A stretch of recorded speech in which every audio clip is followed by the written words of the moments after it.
Because when you don't know what our focus, there will be no direction. Every day we just go.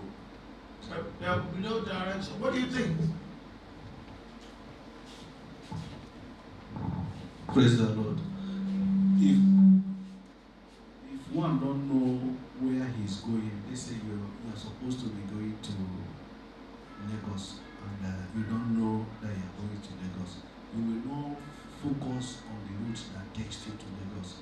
You may end up facing Suleja instead of facing Lagos because you don't know where you're going to. Thank you. So, hold on. Everybody look at, just keep looking up. You know what? Let me tell you something about knowledge. You can sit down, sir. Watch this.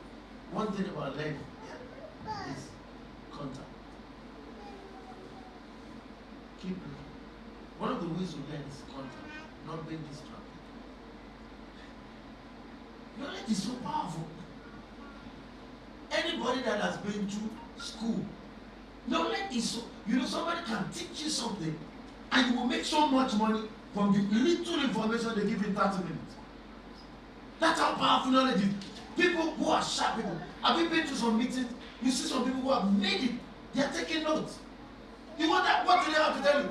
Knowledge is powerful. That's why people who come around me, I tell them, please read. Read. When you tell them to read, you don't understand that you will widen your scope, your knowledge.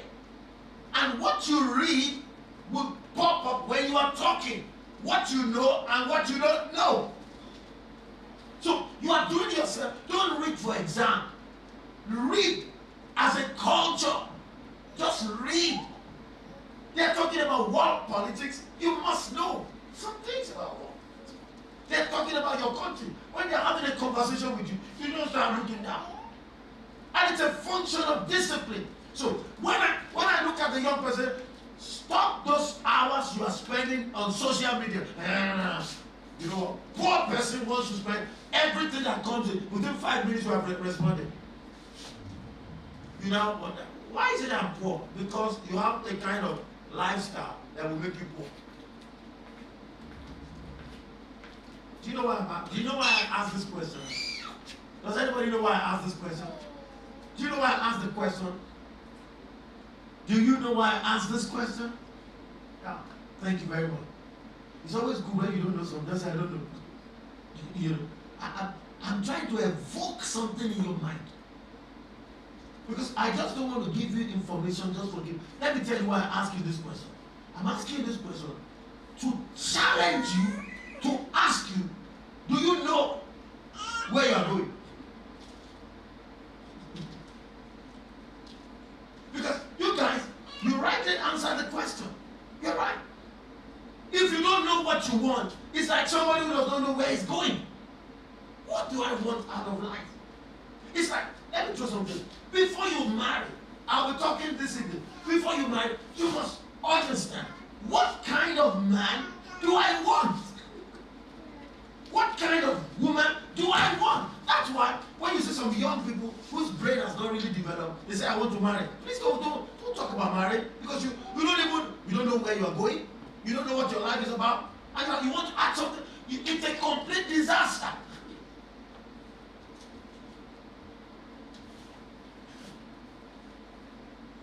Are you getting what I'm saying? Listen, I shared something with you before. This is, I started preaching in 1986. How many years is that? Huh? 36 years. In my father's church. Yeah. My father's church is Wale. I was preaching. The whole field. I was really preaching. That time, yeah, to this time, to today, follow. That time to this time, I've only worked for 3 months for any organization. 1, 2, 3. Can you imagine? Over 3.5 decades. I've gone to school, I've done everything. I only worked 3 months. Do you know why I did that? My father impressed it on me. He was working in Lagos State. He said, no,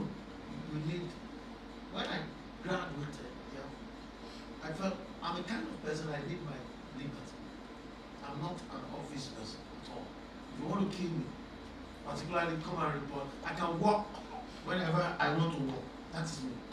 I travel, I walk, I travel. I'm always on the move. So my father got me a job, and it was out of a good heart. So that job entailed me resuming around 8 o'clock. This was in Lagos. And by 12 noon,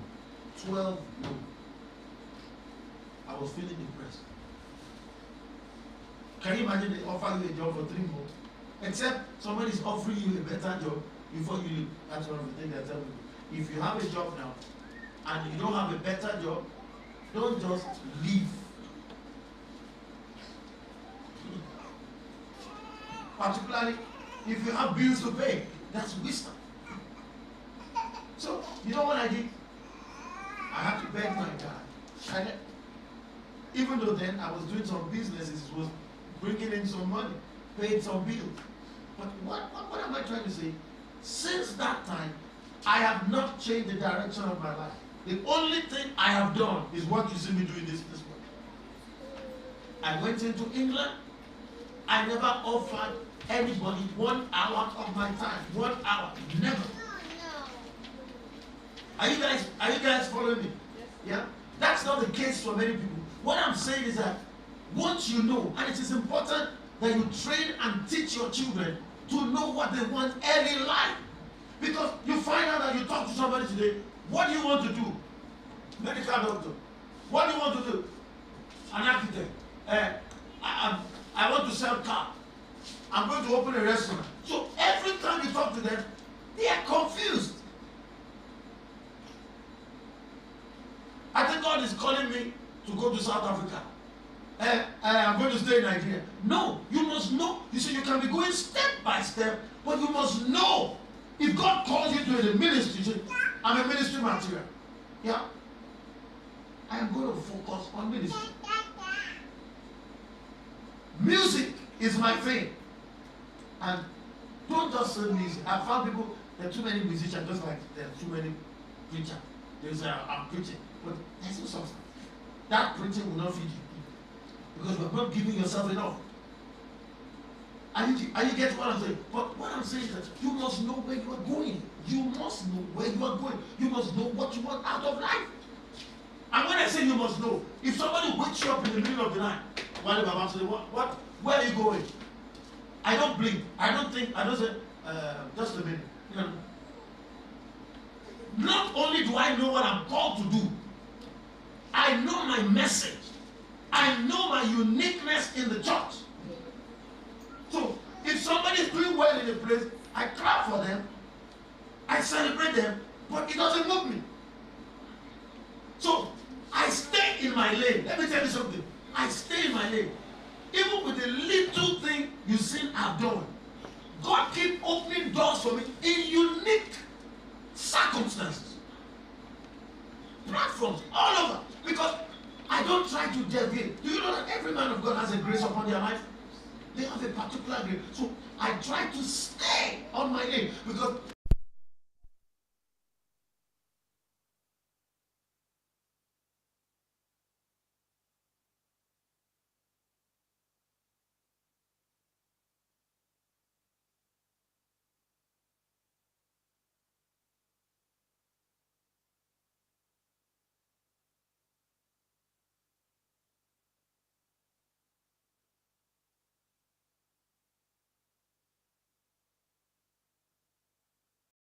very, very important, because if you don't get it, you are going to be frustrated. That doesn't mean you will not meet with problems, but it's very, very important. All right, number 2, how important is following God's blueprint for our life? Can you discover God's purpose for your life? So, question, how important is it? The other question is, how can you discover God's purpose for your life? Okay, did you get that? So, we're looking at blueprint. How important is following God's blueprint for your life? Anybody want to reflect on that? How important do you think it is to follow God's blueprint for your life? How important? Promise. I want to know, how important is it? How important it is to follow God's blueprint for your life. Yes, it's so important that a person or a Christian is led based on how God has designed, or what God predestined for them, because it brings about fulfillment. It also brings about achieving your purpose in life, which is just the most important thing, because if you come on this earth and you didn't follow the lane that God set out for you, it's almost like it was a waste of your time, because God has a purpose for everyone. So hold on, promise. Are you telling me that God has a purpose for you, promise? Yes. Is that what you mean?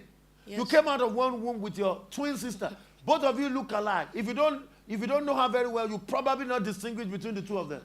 So are you telling me that you have a different purpose from your twin sister? Yes, Pastor. Are you sure? Yes. You are totally sure. Yes, Pastor. So they may look alike, dress the same way, same height, study the same thing, working in the same place. So many things in common, yet God's design for you is different from your sister love. So you can wear the same clothes, look alike, paint your face. You can't marry the same husband. You will end up doing different things. You can't even copy yourself after a while.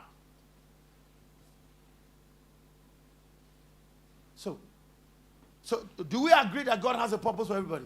Yes, Pastor. So the question, the scripture is Jeremiah 29, verse 11. I know the plans. Somebody say with me, God has a plan for me. I can't hear you. Come on, say God has a plan for me.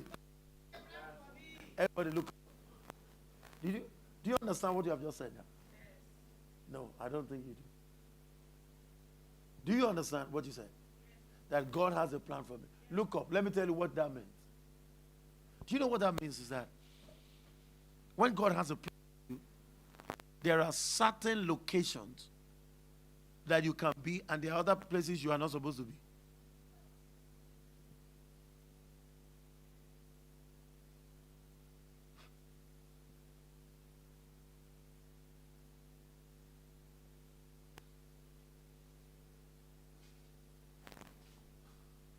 Everybody, look, listen to this. I want to tell you something.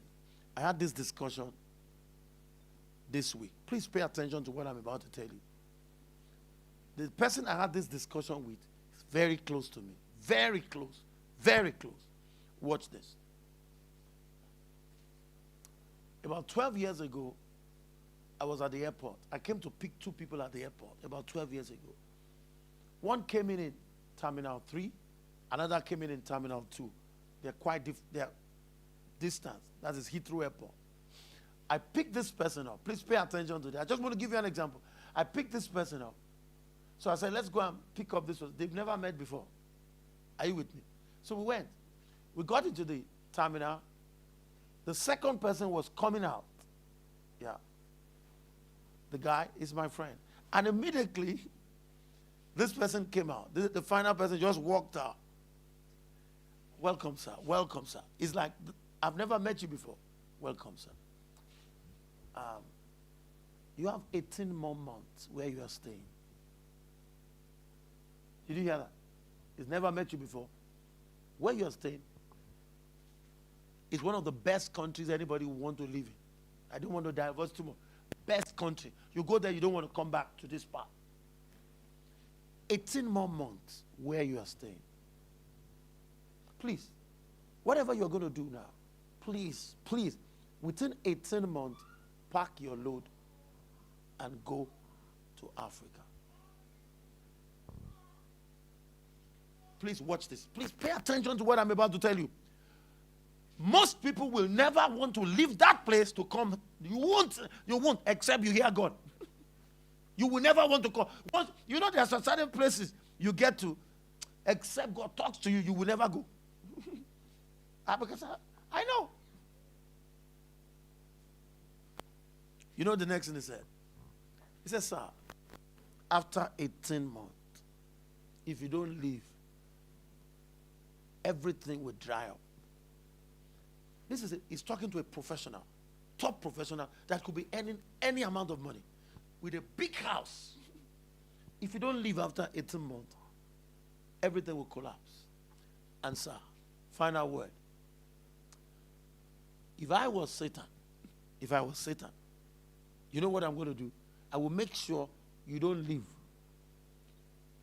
And I will give you every conceivable excuse under the sun for you not to leave.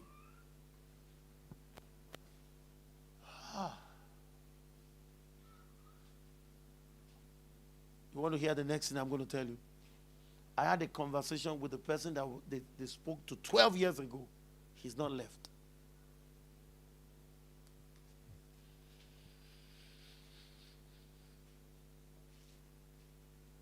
Ladies and gentlemen, in the midst of plenty, a country where things are so much, you can easily make it.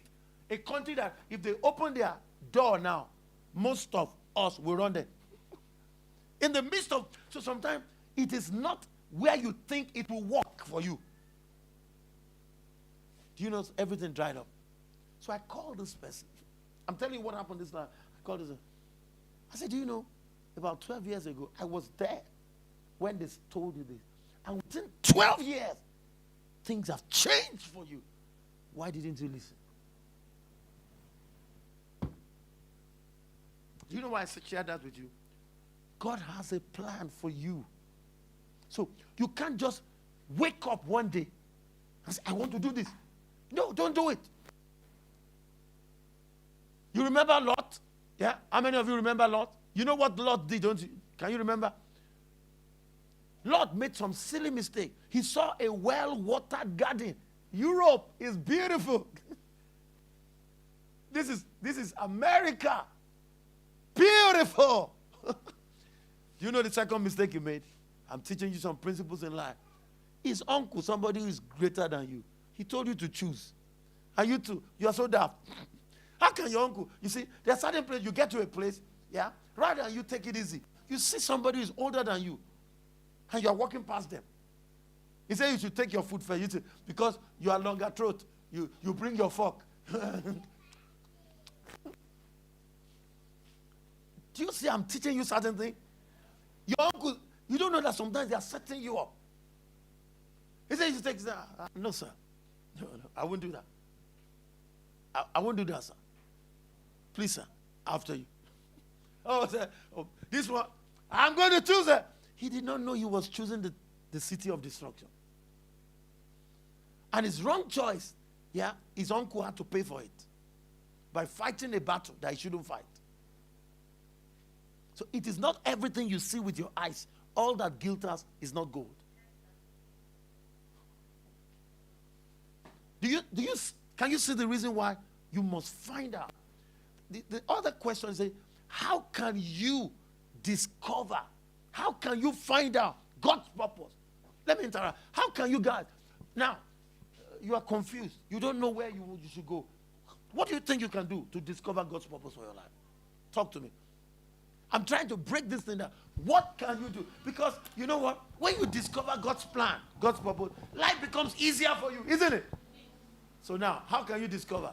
Nena, how can you? What can you do? Praise the Lord.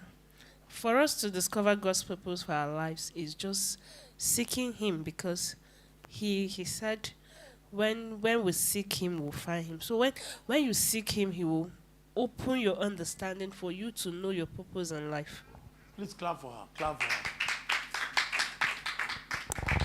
Look at me. I pray that you will do that. Look at me. I just prayed a prayer for you. I pray that you will do what she has just said. Let me repeat to you. I pray that you will do it. Let me tell you something. You may be doing a bad job now. You may not have a job. And just taking out time to listen to God, God will bring you to somebody that will totally help you.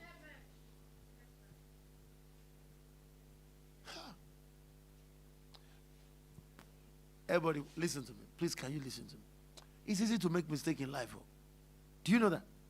Let me share one mistake that I almost made. Sometimes God will, out of his mercy, cover your mistake. My next brother, I just preached for him in Philadelphia. He went to America. And in those days, if you know very well, in the 80s, America was a place to go. If you want to go to Bible college, Crenshaw Christian Center, Kenneth Hagin Bible College, Lancaster, all those. So my brother was there. I finished, and I knew, by that time I knew what I was going to do. I knew I was going to be a minister. So I told my brother, I said, I'm coming to meet you. Oh, good ideas are not always God's idea. The fact that God sent your brother somewhere doesn't mean he's sending you. You have to be careful. You know what I did? We're so close. If you see me and my brother, there's no day he doesn't call me. We are talking. You would think we are twins. So I said, bro, I want to come. Sort me out. So my brother did all the underground work. They sent me from I-20. I remember, I don't know whether they still do all those forms now. From I-20, when they send you all those forms, everything was ready. Bible college, ready. In fact, I told all my friends in Sule Adebola, I said, oh boy, I'm going. It don't happen. Everybody, they were clapping for me. This boy don't become a kata boy. I was ready. For my 20 was there. Guaranteed. I was already doing Shakara in Surulere. Me, oh boy, I don't go. I don't leave all of you now. God punish the devil. You won't believe it. I remember going to American Embassy. I went to the American Embassy with confidence. I was so confident. Those days you have to go there around 2 a.m. or 3 a.m. in the morning. Was there. I was ready to travel. I stood before the person interviewing. The person just looked at me. Didn't even talk much.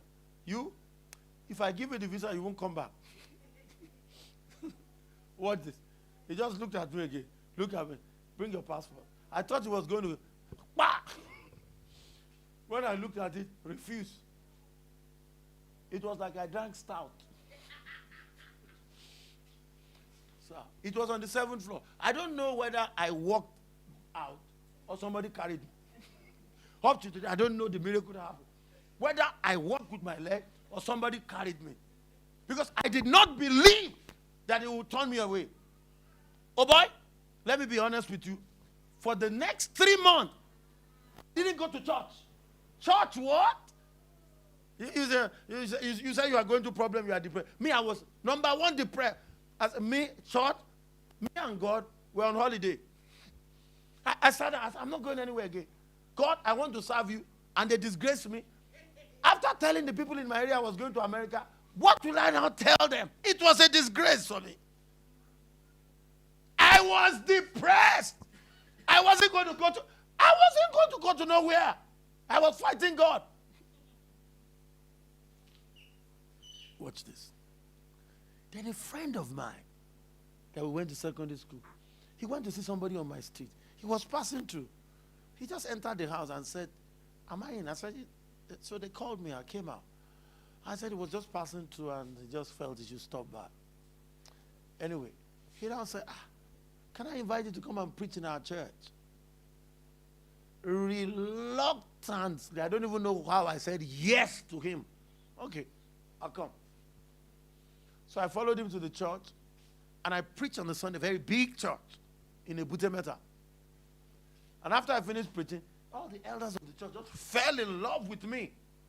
So they spoke to that guy and said, why didn't you bring him? I stopped going to church. So you have hope. Those of you who are depressed sometimes, you have hope. Me, man of God, I was fighting God. Are you with me at all? So I now went. Second Sunday, they enticed me again. I went to preach.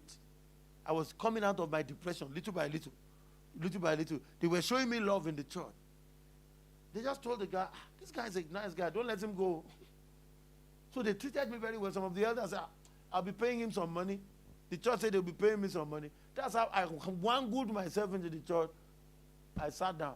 I began to preach in the church in a Butemeta. Watch this. For the next 2 years, I was in the church. Watch this. God's plan is very important.